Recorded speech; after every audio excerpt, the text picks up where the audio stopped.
Allez, on est de retour ici à Bourg-la-Reine pour le Challenge international des Hauts-de-Seine. On est en tableau de 16 et pour commenter avec moi, je suis en compagnie de Constance Catarzi. Bonjour Constance. Constance Catarzi, un membre de l'équipe de France, membre de l'INSEP, qui n'a pas fait cette compétition parce que blessé, c'est ça? Oui, c'est ça, aux adducteurs, malheureusement, mais bon, le sac, c'est sûr. Une Coupe du Monde d'ailleurs, on en parle, hein, c'est Turin dans 2 semaines. C'est le 6 février.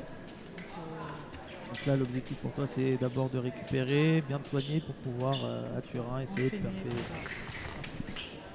faire. Du coup, tableau de 16, gros match. Isa Horatibus face à Pauline Ranvier. C'est un match qu'on aurait pu voir plus loin dans la compétition. Oui, en finale, en demi.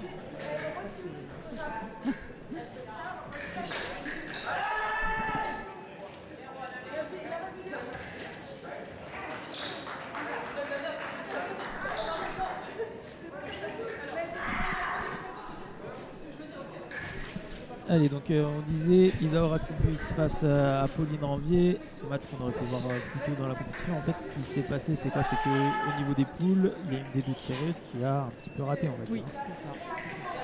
Alors là, je pense que Isa, elle a fait une bonne poule. Et du coup, j'ai dit Pauline, l'arbitrage, ça n'a pas aidé. Donc, je pense que c'est Pauline qui a fait mauvaise poule. Alors, effectivement, Isa Horatibus, elle est 7ème au tableau, Pauline 10ème. Donc elles ont fait à peu près des points similaires. Oui. Pauline un petit peu moins bonne, mais c'est assez rare de les voir se retrouver à ce stade-là. Alors, tu peux nous parler, toi tu t'entraînes à l'INSEP avec elle, hein, oui, justement. Est-ce que tu peux nous parler un peu de ces deux tireuses? Oui, bien sûr. Donc, Isa, on la voit pas très souvent, mais c'est une très bonne attaquante. Du coup, elle est plus sur l'attaque. Pauline aussi, elle est très très bonne sur l'attaque, mais défensivement aussi. En fait, les deux joueurs sont très bons dans tous les sens, donc attaque et défense. Je pense que par rapport à la main, la puissance de main, je pense que Isa elle est un peu au-dessus. Ouais. Et même sur la décision. Donc on va voir si Pauline va se laisser emporter dans le jeu de Isa ou pas. Après, Isaura et Pauline, hein, c'est un peu les deux leaders pour le moment C'est de ça, cette c'est équipe ça, de c'est France. Hein. exactement ça. Isa qui a fait 2 années de suite des médailles au championnat du monde. Pauline l'an dernier, qui fait Championne. Ouais. vice-championne du monde. Ouais. Donc c'est deux tireuses de très grande qualité. Isa, du coup, elle s'entraîne avec Cerioni en Italie avec Modène et Phoenix. Ouais. Et du coup, avant par exemple, à Saint-Maur, elle était là. Et tout, du coup, elle fait un peu les deux. Quoi. Elle vient chez nous, normal. Et puis, elle repart en Italie, elle vient, elle va. Du coup, c'est bien de la voir parce qu'elle a un jeu très complet. Ouais, c'est une escrime très offensive et à la fois défensivement, elle a Oui. quand même une grande qualité de main. Ça apporte quelque Elle a une chose de bonne différent. rapidité de main. Oui. Ouais, ça apporte sûrement pour vous quelque chose de différent à l'INSEP. Et de toute façon, hein, Isa, c'est simple, elle est dans le top 16 mondial depuis pas mal de temps. Les 5 Alors, on va aller vérifier ça. En attendant, c'est toujours Isa qui mène sur le score de 2-1.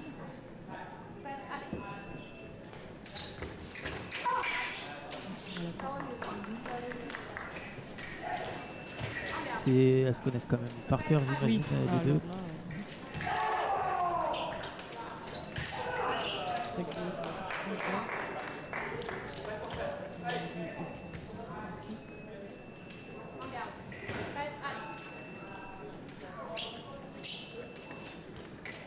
Alors, ouais, je viens de vérifier, effectivement, Isa pour le moment, c'est tout simplement la numéro 6 mondiale.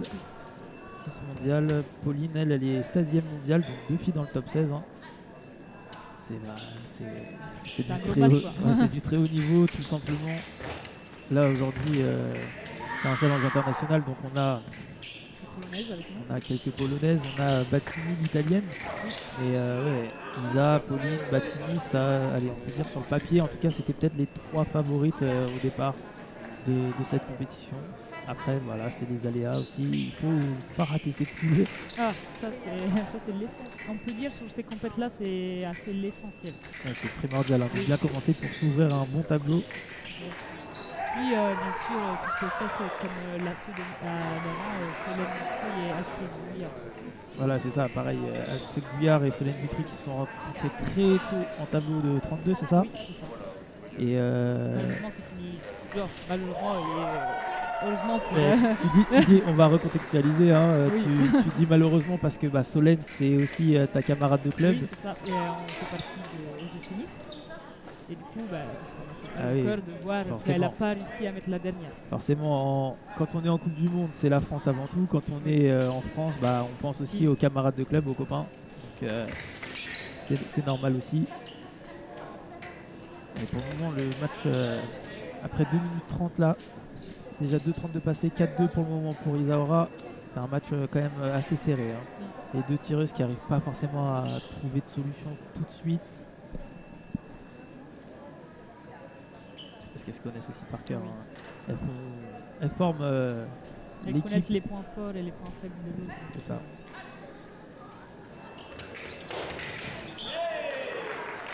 Cette action pour Isa.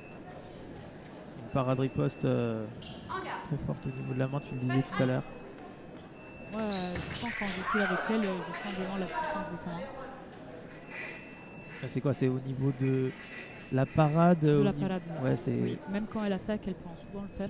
Et je sens vraiment la puissance, donc il faut travailler le blanc.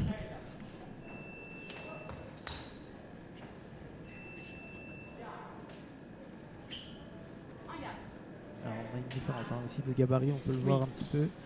Zora qui est un petit peu plus grande que Pauline. L'avantage d'Isaora sur ça, c'est qu'elle a la taille, Non. mais... Ouais, alors l'action, là, tu peux... Oui, donc il y a une parade de réponse de Pauline Landier, mais qui n'est pas touchée, du coup, remise de Lisa. Du coup, on a parlé de la vitesse de main. Ouais, toujours. Hein. Oui. C'est même quand c'est raté, toujours être là tout de suite pour enchaîner. Oui.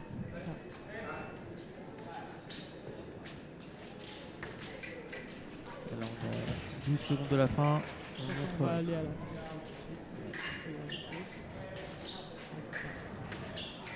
Isaora qui a pas de truc, j'ai l'impression d'avoir un petit. Bah, il y a son copain Ouais. Godet, Racing Godet. Il y a Comme déjà quand on est numéro 6 mondial chez Isaora, c'est le numéro 4 mondial chez les hommes qui coachent, c'est pas mal, hein, ça donne forcément de bons conseils tout ça. Ça aide. Alors, Isaora et Racing Godet qui depuis quelques années désormais s'entraînent ensemble, vivent ensemble aussi. Et avant c'était avec Golovitsky, maintenant ça a changé, c'est avec Thierry. Est-ce que tu connais un petit peu cet entraîneur? Alors, je me rappelle quand j'étais jeune, on peut dire, je suis allé en 2012 voir les Jeux à Londres. Et du coup, je l'ai vu quand il coachait. Moi, je suis allé voir la compète par équipe pour les hommes. Et il était là. Moi, je l'apprécie comme personne. Je trouve que c'est vraiment un très très grand entraîneur. Il a des capacités. Il a une grosse connaissance de l'escrime. C'est ça.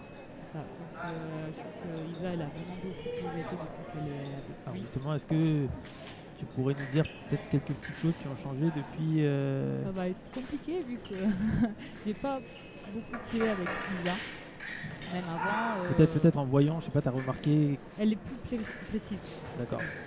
Précise, je trouve qu'elle a pris un peu d'esprit italienne dans le sens de faire chier l'adversaire. Je trouve que la différence entre l'escrime française et italienne, c'est que les Italiens ils travaillent plus l'adversaire en le faisant, désolé le terme, chier. Bien embêté oui, vraiment embêté, sur avant, des petits arrière, mouvements. oui, et sanctionné. Donc je trouve qu'Isa, elle a appris ça. Du coup, je pense qu'elle a vraiment même, elle s'est améliorée sur le précis. Et c'est peut-être le côté un peu stratégique. Oui. En France, on dit souvent qu'on a des jeux justement très joueurs, Oui, très c'est ça. portés vers l'offensive, vers jouer avec l'adversaire pour pouvoir trouver une solution. L'Italie, c'est très tactique et très sur l'erreur de l'adversaire. C'est ça. Et donc elle a pris aussi cet aspect-là, ce qui a renforcé forcément un peu son jeu.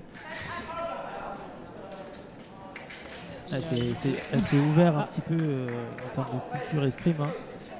Voilà, la France, on sait que c'est une très grande nation d'escrime. Elle a fait le choix de quitter la France pour des raisons sentimentales.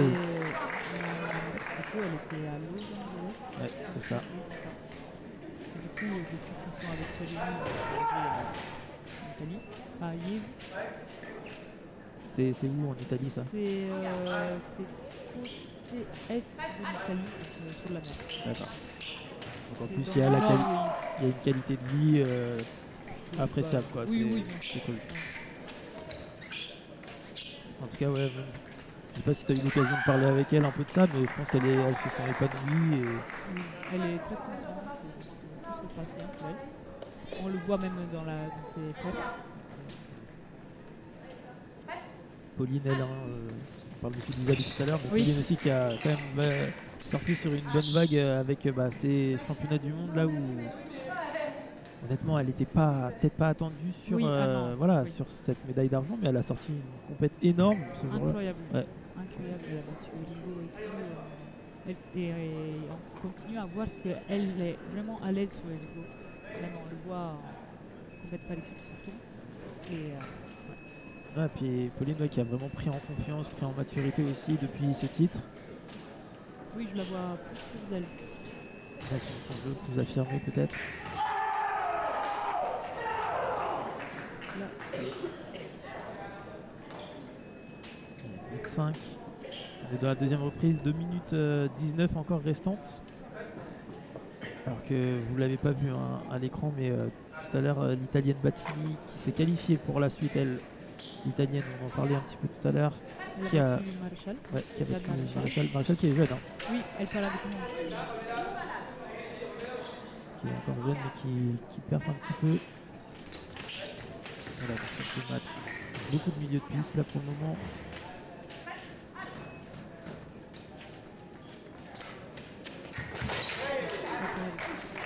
L'attaque est faite de Lisa.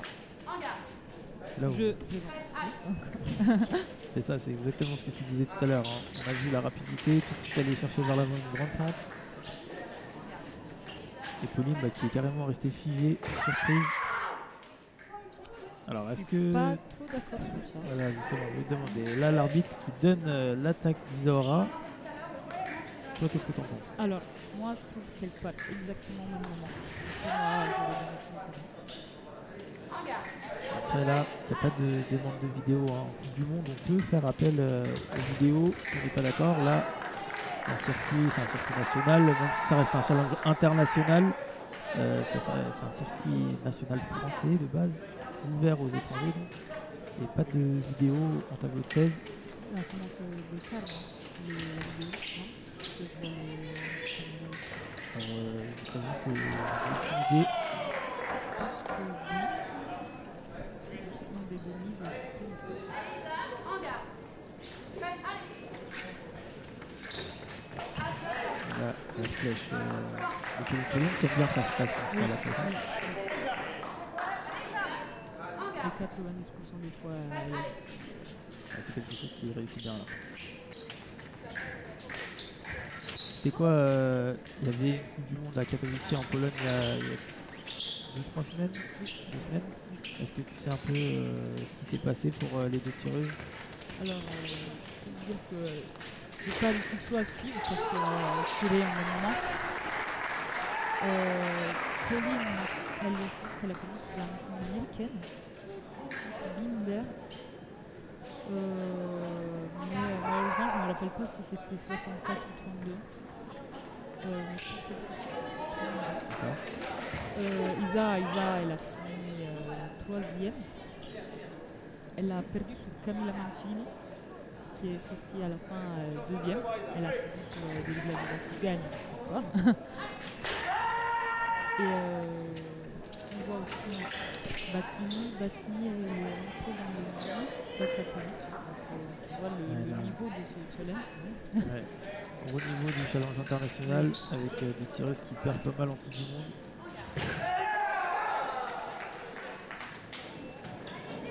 Pour le moment, Lisa qui mène et qui gère ce match, hein, qui ne fait pas d'erreur.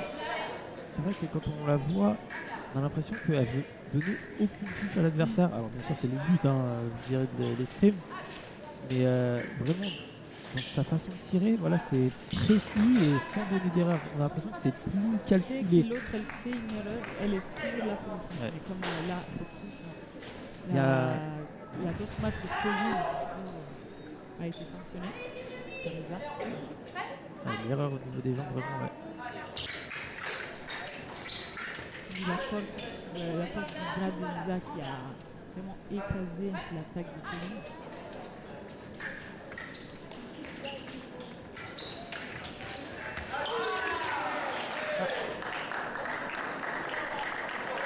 C'est la parade au poste, hein.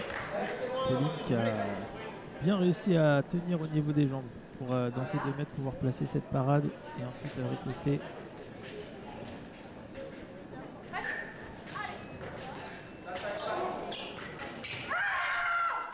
Il y a 2 frères.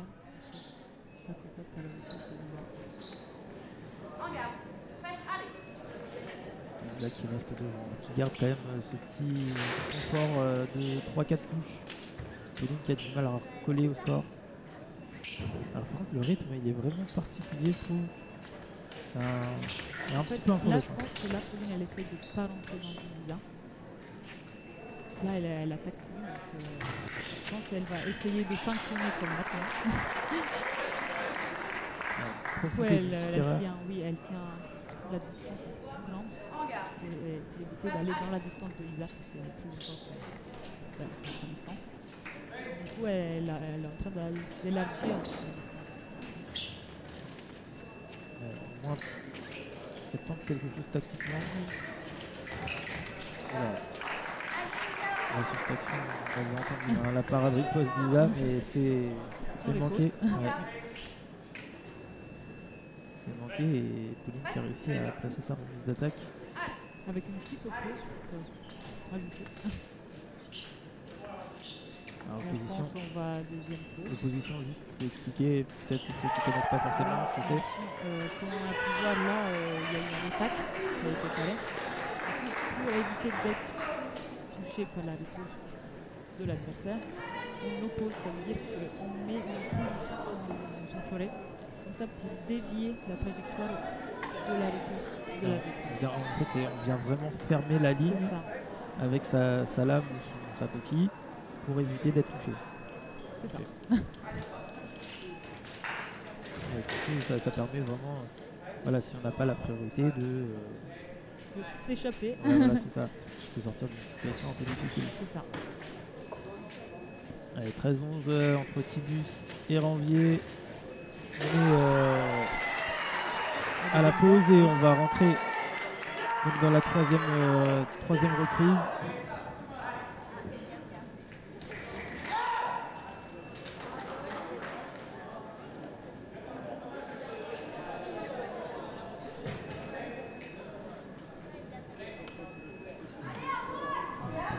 Troisième reprise donc.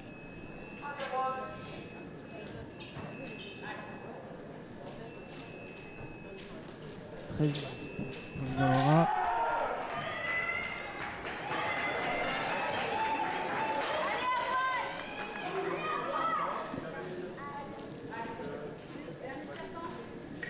C'est pas, on va partir.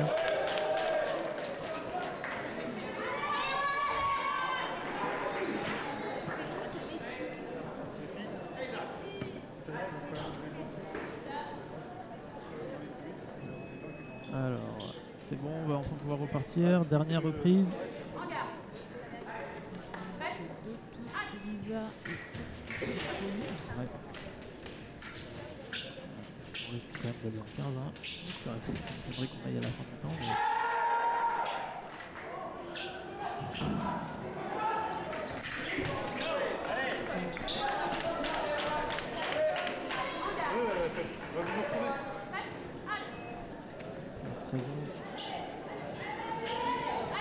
Encore une fois, Pauline qui continue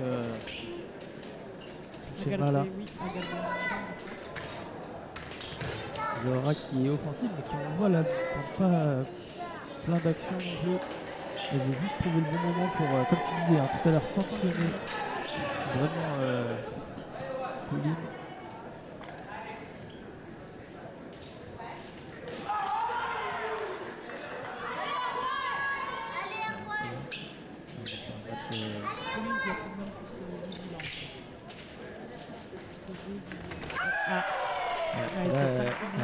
Justement, on a vu un petit mouvement d'Eisa devant, derrière. Pauline qui a voulu repartir, mais beaucoup trop vite au niveau des jambes. Brown derrière, trop court pour avoir la possibilité de raccrocher.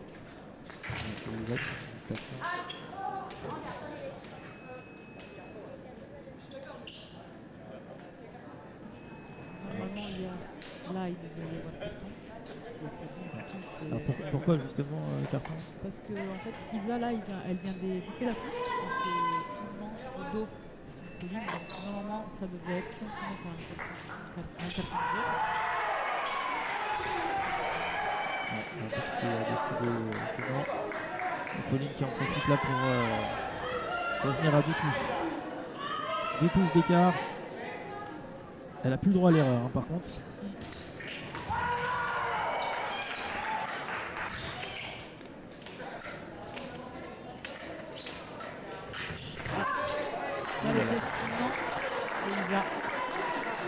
Il y a eu quelques petits loupés. Pauline qui, l'air de rien, réussit à recoller un.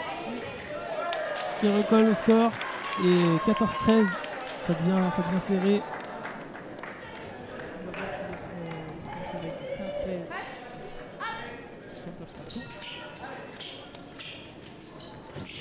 15-13. Ah, Ouh, belle action là, bien faite de Pauline. Isa qui s'est vraiment bloqué au milieu de prise, 14 partout. une dernière. Et là on voit l'activité tout de suite, 14 partout. Ouh là là là là. Voilà. Et on sent, hein, 14 partout, c'est pas la même pression. Les deux tireuses qui se sont un peu bougées là. Ouh. Victoire de Isa Vapouli. Oh, cette attaque, elle a déclenché de loin. Hein. Ouais. De La loin. préparation de Pauline. Et donc qualification d'Isaura Tibus pour la suite et pour les quarts de finale de ce Challenge International de Paris, Challenge International des Hauts-de-Seine plutôt. Et